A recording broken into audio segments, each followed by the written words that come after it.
Undertale, an indie game developed by Toby Fox and released back in September 2015. And as you probably know, then this game put indie in the vast video game community spotlight, with some people claiming it's the best game released in recent years and others being repulsively skeptical of those claims. But despite controversy, then Undertale can pretty undeniably be called an indie gem. It's a universe primarily inspired by games we haven't seen in decades, and with simple characters given life through excellent storytelling, this game feels unique in almost every sense of the word. And while this is great for Undertale as a title to stand out this much, then it creates this illusion for some people that it is, to put it fancily, insurmountable, and that no game will ever reach its level or even settle for a second place. Sadly, this leaves a lot of players thinking that they will never have the same type of experience from a game ever again. Now, I'd like to introduce a game to you. It's a small indie title with a relatively small development crew. It's pretty crude visually, but it makes up for the low-budget technical parts with hearts and story. Sound familiar yet? I'd like to introduce you all to OneShot.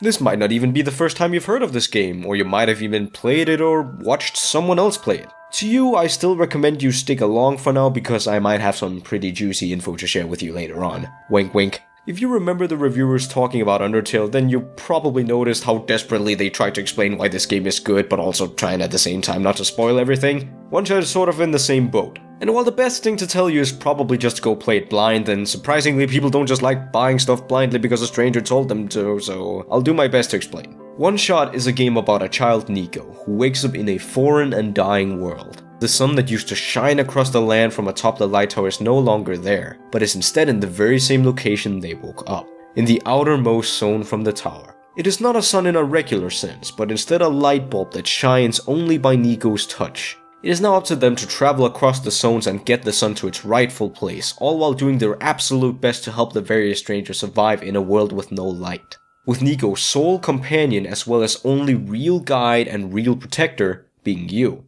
the player. And I mean this in the most literal sense. Undertale has been given quite a bit of credit for not only having a good story, but one that also involves the player more by poking fun at the fourth wall, and even revolves quite a bit of plot around simple functions and laws of RPGs and games as a whole. Save points, EXP level. If you played Undertale, then you know that these typical RPG words don't necessarily mean the same anymore. And you also know why this scene or fight in general breaks the fourth wall as well as this one. OneShot is different because in this game the fourth wall isn't being poked at, it's being obliterated. It constantly reminds the player that this is a game, but this doesn't break the illusion of being real, but actually enforces it. This game drags you in and involves you in a spectacular manner and leaves you with that whole, wait, what was it?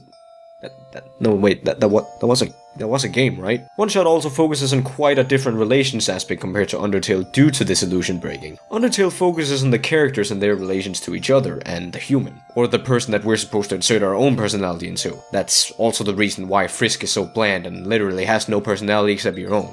OneShot has alright side characters, but the real relationship in focus is the one between Nico and the player behind the screen. They will directly address you, they will converse with you, and will almost undoubtedly become your favorite character. You will feel responsible for whatever happens to them, and almost puts the player in this guardian position. The gameplay in itself is pretty illusion breaking since it involves a lot of puzzles where you find yourself actually shuffling through PC documents and reading readme files for instructions and clues. And even though it's something we have seen before mostly in indie horror games to shock the player with the whole "it knows it's a game" illusion in games like Doki Doki Literature Club and I'm Scared, then it's just really amazing how well it worked out making an entire story revolve around those features and make it feel that much more real. Okay, I think it's about time. Because I know that there's at least one of you out there who played the game or saw the game and thinks, wait, that's not quite right. Well, yeah, it did break the fourth wall a few times, but the story doesn't revolve around that. It just includes Nico, talking to the player and have a few illusion-breaking puzzles here and there. Oh yeah, dude, I'm sorry, I completely forgot that's basically all there is to it, Of course there wouldn't be any more content after the ending, right? You picking up what I'm laying down? You catch my cold?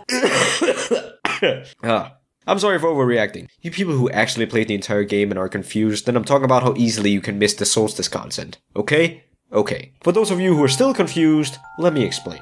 OneShot is, in my opinion, a fantastic story game, and left me with all these fuzzy feelings, yet sad feelings, only because I knew a great game experience had just ended. I absolutely recommend you play the game, especially to you people who are in love with story-based games.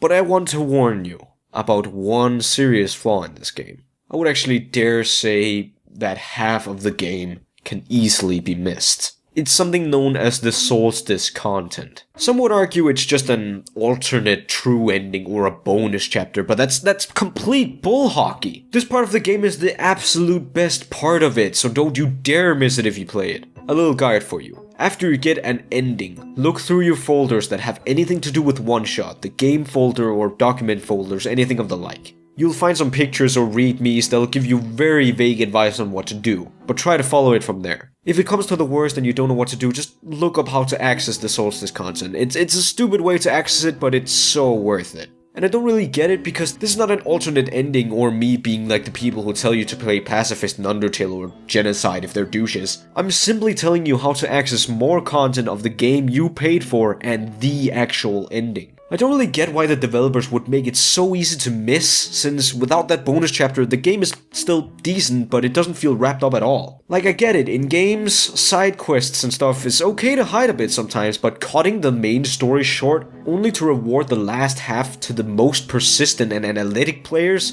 is not a good design choice. Or it's not even good, it's not a fair design choice. And how do I know it's so easily missed? Cause I almost did, and most of the people I know who bought the game also did. Not even to mention the various YouTubers like Markiplier who cut their Let's Play short because they thought that was all there was to it. And it truly is a shame that this stuff can be missed, but hey, that's why I'm warning you now. Everything else about the game is amazing, the soundtrack is sweet, and the pixel art pieces shown in replacement of cutscenes are just freaking heartwarming, man. So in the end, I'll give this game a 9 out of 10, and not a full rating almost purely because of that one fatal flaw. It's a great game amongst many, and if you look hard enough then there's tons of indie gems out there. And yes, of course, Undertale is an extremely unique experience, and at first it might not seem like anything stands out as much. But this is the indie community we're talking about. Creativity and their massive archive of unique ideas is one of the biggest advantages this market has compared to AAA, and they're definitely exhausting that advantage. You just have to look a bit harder for the real gems because there's so many indie games out there in general. And who knows, if you keep digging, then you might be one of the first to discover the new title in the indie world spotlight. So to conclude, Undertale is a great game, but it's not God-made, so look around for stuff that might be just as good. Also, check out OneShot. It's a little gem that definitely deserves more recognition than it's getting, so if I can help just a little bit by intriguing you to play it, then I've done my part. Anywho, I'm still sick, and I'm gonna have to rest my throat after this rant. So thank you guys so much for watching, and I'll catch you all later.